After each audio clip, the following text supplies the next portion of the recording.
Hey everybody, it's so good to be able to see you and get to spend some time with you today. Welcome to Wednesday Night Online. We like to pop in for a quick handful of minutes to just call a timeout maybe on the week. We know how busy life gets and how things can overwhelm a schedule. And so we just know maybe one little boost, a little something along the way can be helpful. And so that's what these are meant for. And so we're glad you're joining us, however, and wherever that may be. Man, what a privilege it is for us to get a chance to spend some time with you. Now, I want to ask you a question as we get started. What we've been going through in this specific study has been the life of Job. And today we're going to talk about how to handle criticism. So let me ask you this question. How do you handle criticism? Now that's a tough question, isn't it? Because handling criticism is something none of us probably particularly enjoy. Maybe it depends on what the topic is about. Maybe it depends on who's giving you that information. Maybe it depends on what mood you're in, or a combination of all of those things plus a few more to determine how we handle criticism. And so that's what we're going to learn about from the story of Job for the next couple of minutes tonight. Now, remember something about Job. We've been looking about his life, that Job is someone who experienced the worst of circumstances. I mean, he had, I'm sure, some of the highest highs in his life, but he had some of the lowest of lows, and we've walked through that already. Now, he's teaching us how to make it through your worst days. How do we make it through a bad day? I'm sure you have and are potentially, and maybe today wasn't a great day for you, but we all will face bad days, tough circumstances, and if we can learn from the story of Job how to better do that, I think it's going to do nothing but be helpful for us. And so we're talking about someone who gives us good answers to the question, how should I handle criticism? Now remember, Job is a guy who lost everything for the most part. Everything physically in this world. He lost his children in a tragic accident. He lost his livelihood. He lost possessions. He lost friends and employees and family members and all of those things. He along the way got no encouragement from his wife. He had friends that came and surrounded him that you think would maybe be a huge help, and they became negative and critical as well, as we're about to see. But there was something about Job that set him apart. And we've looked at this about every week. In Job chapter 1, verse 8, Job is being described. Look what it says about him. The Lord said to Satan, "Have you considered my servant Job? There is none like him on the earth, a blameless and upright man who fears God and turns away from evil."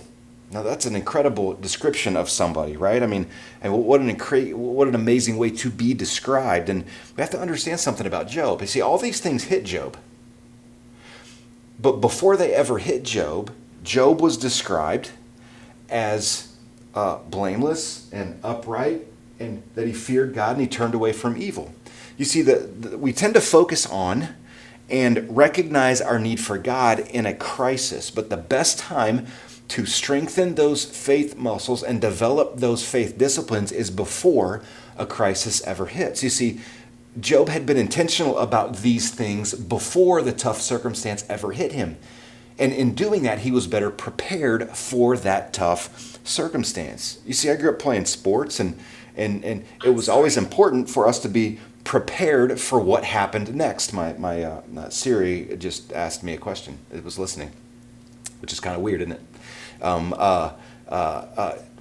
was always important for us to be prepared for what happened next. Coaches would talk about the next team and what they did. And so we were prepared for the game based on how well we prepared in practice. It was what we did before that made us ready for the moment. If you're learning an instrument and you have a recital, it's how you practice and prepare that will determine how well you perform in the recital. It's the same way in so many aspects and parts of life. It's no different spiritually for us. You see, the reason you need to be in your Bible every day and praying every day and being a part of your local church and sharing your faith and growing and learning it's beyond the benefit you get in the moment, because you definitely get one in the moment. It also prepares you for what's next, the good and the bad, the high and the low. So it's an important thing to know about Job. Okay, because here's a true statement. You can be surprised by something and still be prepared for it. You see, Job didn't expect what happened to him that day, but he was prepared for it. He was prepared for it in the sense of his spiritual walk. He was strong. He didn't fall apart. His faith didn't leave him. He stayed strong with his integrity, right? All because of what he had done before that ever happened. He also saw his challenges vertically, not just horizontally. That's an important thing to remember. See the tough circumstances you go through vertically, not just horizontally, that God is at work. It's not just a bad thing happening to me. It's an important thing to think about. Now, Job did these things, and it changed the way he walked through the challenges. It changed the way he received advice, bad advice. He was able to have a heads up for it. It changed the way he handled criticism, and boy, did Job get criticized. Now, how do you handle criticism? Do you typically handle it well, or is it tough? And it's tough for the most part, isn't it? You know, Ernest Hemingway thought of handling criticism in this light, that the way to handle it is what he called, you have to have grace under pressure. You have to have grace under pressure to handle criticism, according to Ernest Hemingway. Abraham Lincoln, there's been some stories of his life as another model of someone who faced personal assaults on his character and even public criticism often. One biography about him says that he was slandered, and his name was slandered as well. He was hated perhaps more intensely than any other president who ran for that office, maybe up to this point, maybe not with our current political climate. But one biography says that he handled it all with patience, forbearance, and determination uncommon to most men. You see, we all have a choice about how we handle criticism, and Job got it.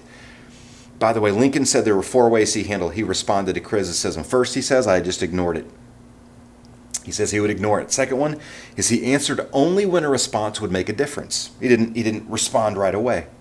And when he did respond, he only responded to defend his reputation and integrity. And then the fourth thing about Lincoln was that he kept perspective.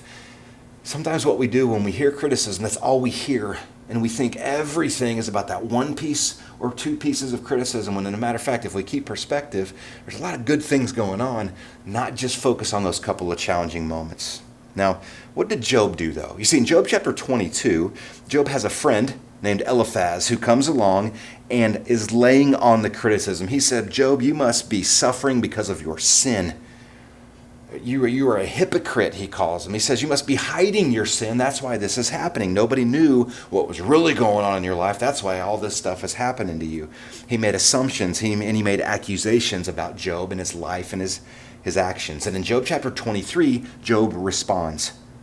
Now, Job starts by saying, I don't have every answer to every question. I don't know exactly what God's doing. I don't know exactly where he is. I wish I knew. Might have more questions than answers, but with all that I'm going through, I wonder if that criticism shook Job's faith. And look what happens in these next couple of verses. It's in Job 23, starting in verse 6, then verse 7. This is what Job said. If I was able to step into the presence of God, everybody else has left me, but what would God think about me? Everybody else has their thought about me. What does God think about me? And he asked the question, would he contend with me in the greatness of his power? In other words, would he say, who are you to come in front of me? All this stuff, messed up stuff you're going through, who are you to come in front of me? No, he says, he would pay attention to me. Isn't that amazing? There an upright man could argue with him, and I would be acquitted forever by my judge. I think this is an important thing to look at this.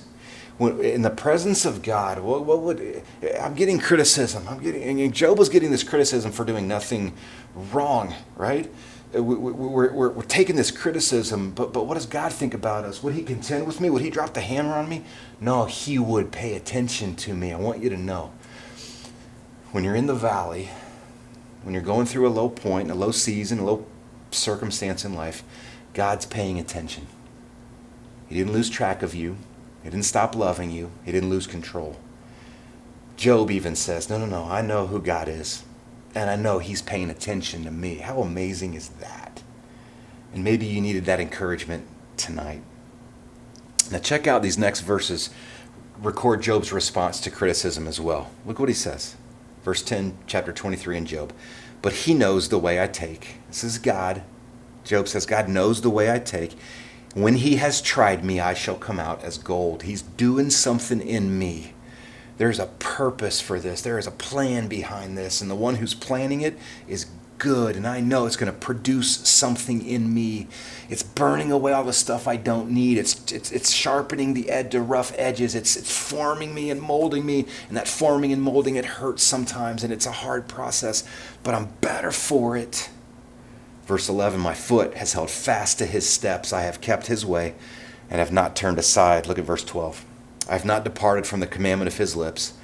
I have treasured the words of his mouth more than my portion of food. Now, this is an amazing thing. Job says, hey, I'm unable to fully understand everything about the plan of God, but I trust him. I'm unable to always locate God's presence, but I know he's there and I trust him. Now, here are a couple lessons to learn from Job. Job had people coming at him with criticisms and felt the need maybe to explain everything. And the first thing is this: resist the temptation to explain everything. God knows. I don't know why all this is happening, but I know God does. And that's not blind faith. That's not just something to ease the pain. It's not just a Band-Aid. No, this is faith of a man who has lived life and seen God's faithfulness. Based on who God is, I know I can trust him. I don't have to have every answer today, which is tough, but it's true. And I need to focus on the future benefits, not the present pain, because God is leading me. It's doing something in me. Start asking what instead of just why. God, what are you doing in my life? What do you want me to learn? What are the lessons that let this season teach you what it needs to teach you, is what Job would say. And then this one, embrace the better plan because God is in control. Now, we wouldn't plan for criticism, but God maybe brings that across our path because he's got a plan that's bigger and better than ours. That there's a perfect part of God's plan unfolding in your life. You can't explain it. You couldn't piece it all together if you tried. You can't understand every detail, and there will be times you don't even like it. But the best way to grow, it is the best way to grow through something as we go through something.